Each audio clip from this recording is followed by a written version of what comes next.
You know that friend who always cancels plans? The one who's sick again. Tired again? Maybe next time? Yeah, that friend isn't avoiding you. They're protecting something. If you're someone who genuinely gets more excited about a Friday night in pajamas than a Friday night out, welcome. You're about to feel very seen. Today we're breaking down the psychology of people who love staying at home. The one society calls boring, but science calls something else entirely. Here's the truth. Extroverts recharge by being around people. Their energy comes from the noise, the movement, the chaos. But introverts, and people who prefer solitude, they recharge in stillness.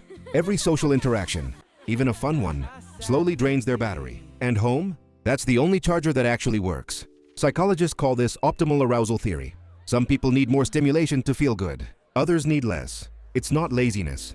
It's not fear. It's just how your nervous system is wired. But there's more. Some people love staying home because it gives them something the outside world doesn't. Control. Out there, everything is unpredictable. Noise, strangers, last-minute changes, small talk that doesn't mean anything. But at home, you control the lighting, the sound, the vibe.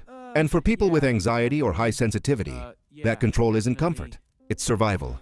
Here's something most people don't realize. Studies show that people who enjoy solitude tend to be more creative, more introspective, and better at solving problems. Staying home isn't doing nothing. It's where the best ideas are born. Not in a crowded bar, but in a quiet room at 2 a.m. with your thoughts. But let's be honest, society romanticizes being out there. The parties, the photos, the live your best life culture. But what if your best life is a documentary, some warm food, and zero obligations? That's not sad. That's self-awareness. Now, there is a darker side. Some people stay home not because they want to, but because they feel like they can't leave. Social anxiety, past trauma, or that quiet voice that says, "What's the point?" For them, home becomes both a refuge and a cage. So ask yourself, do you stay home because it fills you up?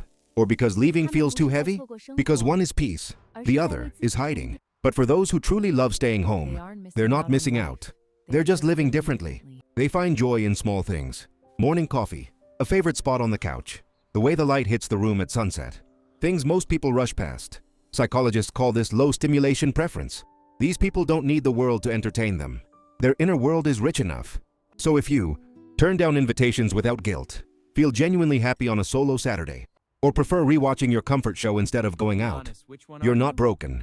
You're just wired for depth over noise, for peace over performance. So, be honest. Which one are you?